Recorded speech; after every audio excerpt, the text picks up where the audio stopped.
All right, guys, today we are talking about something a little bit different in terms of cameras. As you can tell by the title of this video, this is from Obsbot. This is the Tiny 2. It's a 4K webcam.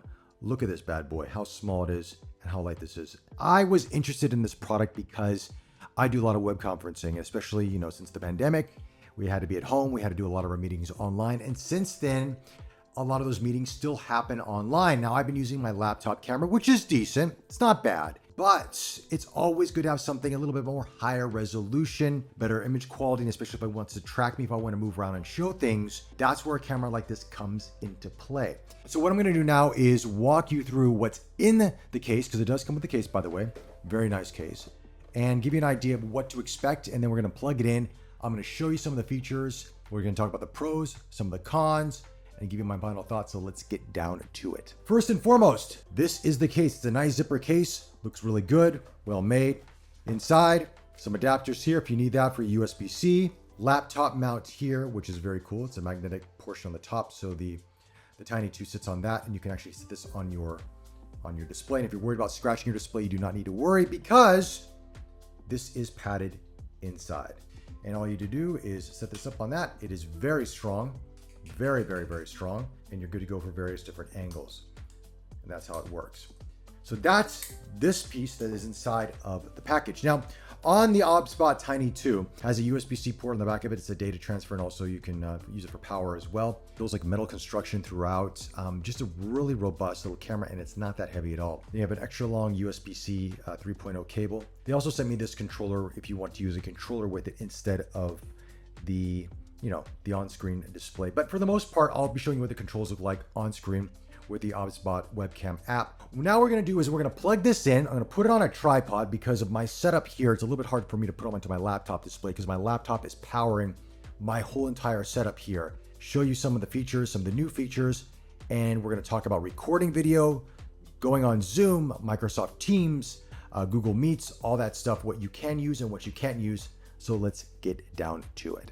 So we're doing a screen recording right now with the Obsbot Tiny 2, and I've got this set up so you're seeing what I'm seeing now. We have the display, which is sort of the what the camera's seeing here, video preview at 4K 30.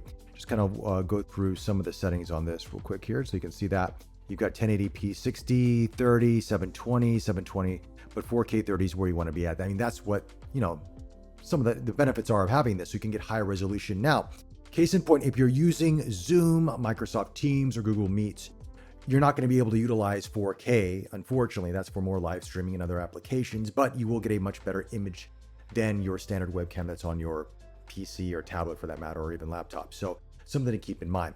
All right, so as you can see here, I've got this volume right here for the mic, and I can adjust that. Now, default, it's blasted all the way up, and the mic on this is very, very sensitive. And I'll give you a sense of what that sounds like very soon.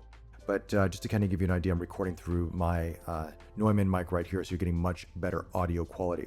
We'll keep it about, say, midway here, and I can click on record here or take a photo. So if I want to take a photo, it'll snap a photo, and if I want to hit record, it's going to record this as I'm talking to you right now.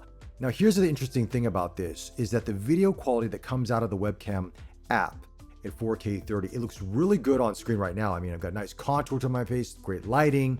Everything looks really good, but the video quality isn't that great. And I've been looking to see if there's some sort of setting to fix that, but there doesn't seem to be one in this webcam app as of yet. It is what it is, unfortunately. So another alternative, which they do have on their website, is to record. If you're on a Mac, to use Quicktime, to use the record function there, which you get a much better video quality. And I'll show you that at the end of this video. So in terms of the tracking, we've got zone tracking, which we can activate on this. The standard, motion, normal tracking, close-up. I'm on close-up right now. So as I move around, it's going to keep my face in focus. That's what it's going to do. Of course, you can go headless if you want to focus on my neck, and I've got a little bit of lint here, so we can remove that, and then we go back up to close-up. And it kind of gets really close, and then it'll zoom out. So it's not super fast as of yet, but it's good enough, right? It kind of gives you a nice, more slow, methodical zoom in and zoom out. Now you can do that with your hand gestures as well. I'll show you that in just a bit. But if you're someone like me who talks a lot with your hands, you may want to turn that off, because at any point in time during the video, like all of a sudden you could be zooming in and zooming out and confuse the Tiny 2, and it's, because it's looking for hand gestures as well.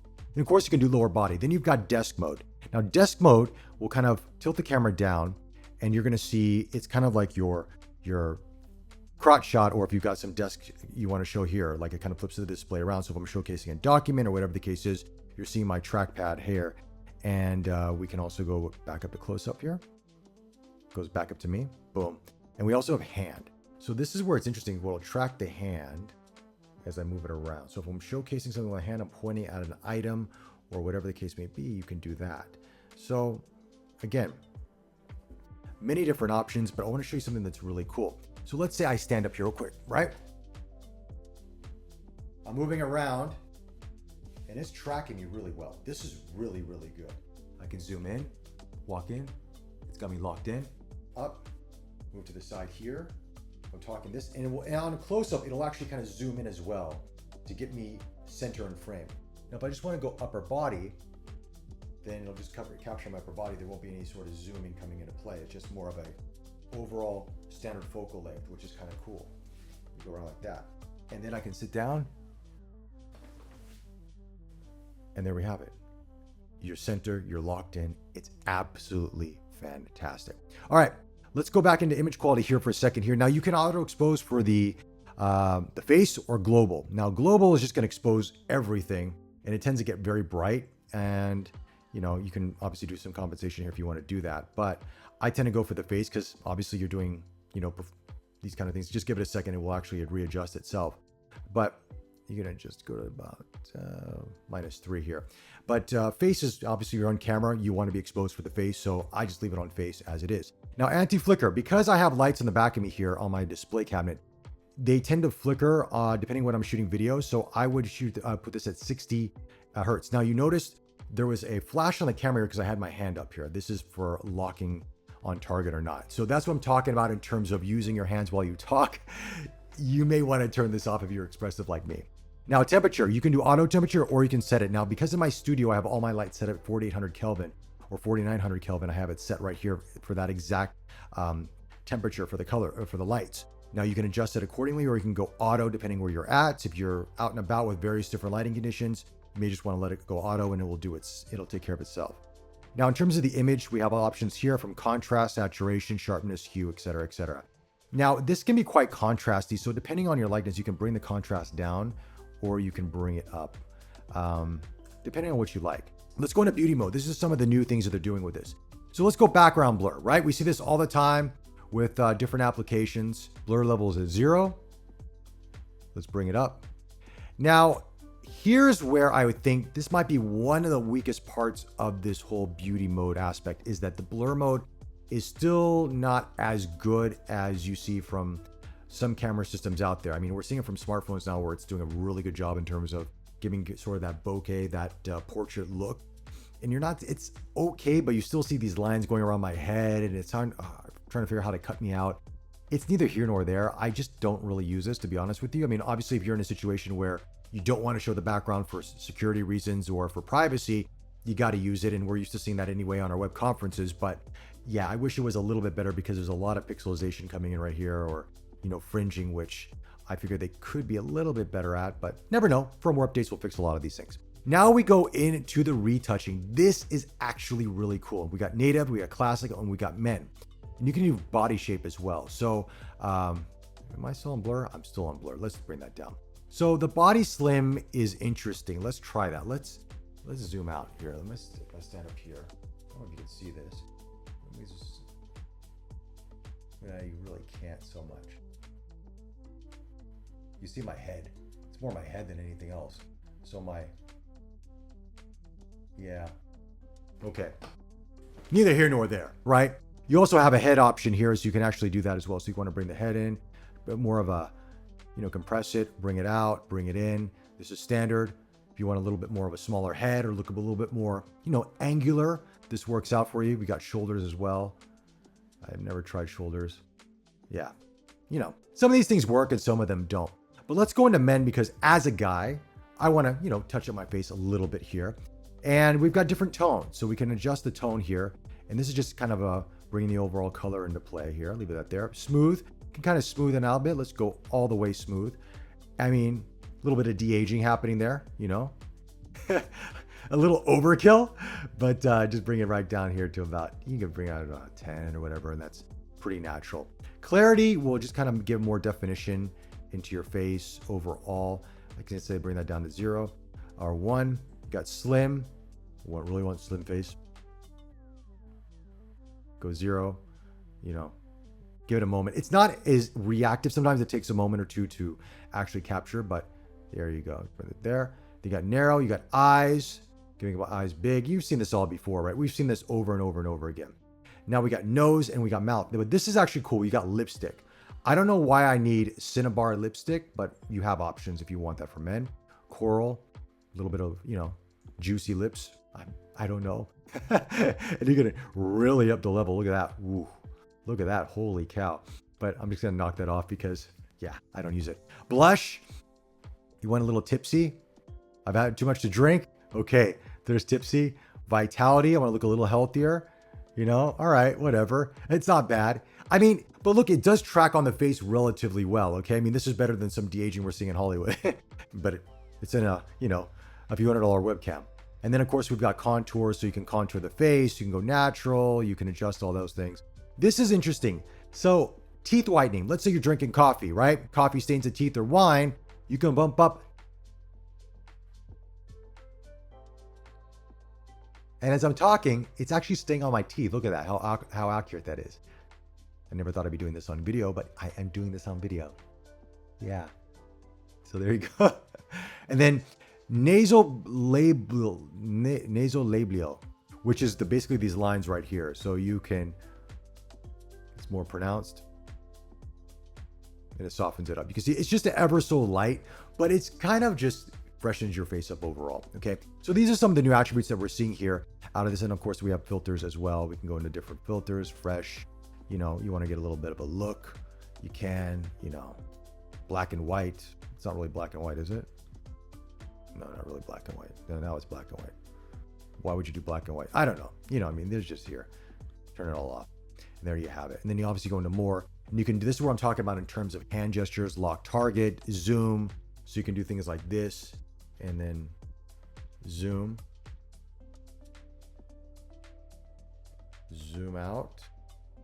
Zoom out. So this is not 100%. I don't know how to do this.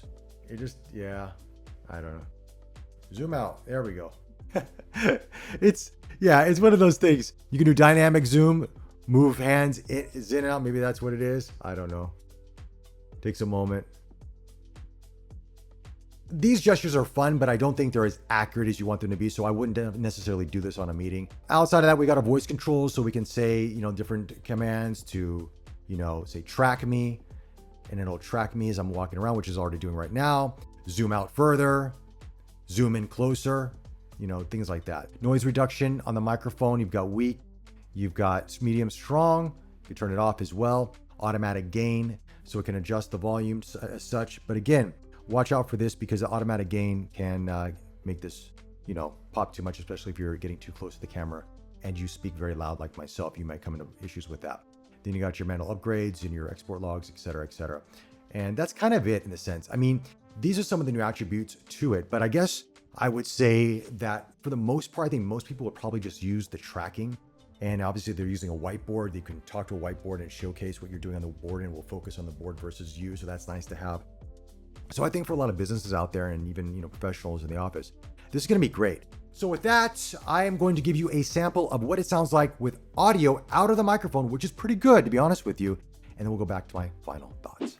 So now we're testing the internal mic on the Obsbot Tiny 2. Now this is brought way down below the halfway point and it's still relatively loud. This is a very strong microphone, guys. As a matter of fact, this is some of the better microphones I've heard on any webcam thus far. This is really loud. And I speak quite loud myself, and I may have to tone my voice down because sometimes it can pop a little bit here. So if you want to push that gain up and it, you know, out when you first start the app, it actually goes all the way max. I would bring that down and monitor it first before I would start a conversation. Let's say you're going online for a meeting, because you can easily start popping speakers here and there because it's really sensitive. Okay, so now let's try some of the noise reduction features here. Now my room is not treated for sound, so there's a little bit of room echo happening here, but let's set it off right now. Let's go to weak and see how this sounds. Now it may reduce a little bit of that room noise, and this seems to be the sweet spot for a lot of noise reduction, especially in a quieter situation where I'm in right now. You're still gonna hear some of that echo because again, my room isn't treated, but it does reduce some of that room sound. Now we're gonna go to medium. Now, medium is going to compress a little bit more. You're going to lose some of that resonance in the voice, but I'm going to push this even further. I've got a track lined up on my phone real quick. And this is very loud, set to full volume. My phone is right next to me here. So see if you can hear me or not. This is a very loud track, probably louder than it would be for most people out there, but we're pushing it. And now we're going to go to strong. Now, strong is going to push this background noise even more so, but it may affect my voice quality. Let me know in the comment section below. Let me turn this off, and we'll go back down to weak, which is, in my personal opinion, the best out of the lot in terms of the overall balance from good resonance, but reducing that room noise. Now let's go to another feature here that I want to talk to you guys about, and that is view and control. So let's say you want to control where the camera is placing the subject. You don't want to rely on AI. That's where this comes into play, where you can actually manually control the camera system. Now I use a trackpad here and a mouse, and it's a little bit finicky because this is very sensitive. So I was sent this controller here by Obsbot for the camera to actually control this way. And I would recommend that if you want to manually control the camera and put such controls like a view and gimbal, then do something like this. However, in this app, I can go from wide, medium, and narrow if I want to do that. I can, of course, control I want it to be in terms of the zooms, et cetera, et cetera. So these controls are there for you, but that gives you an idea.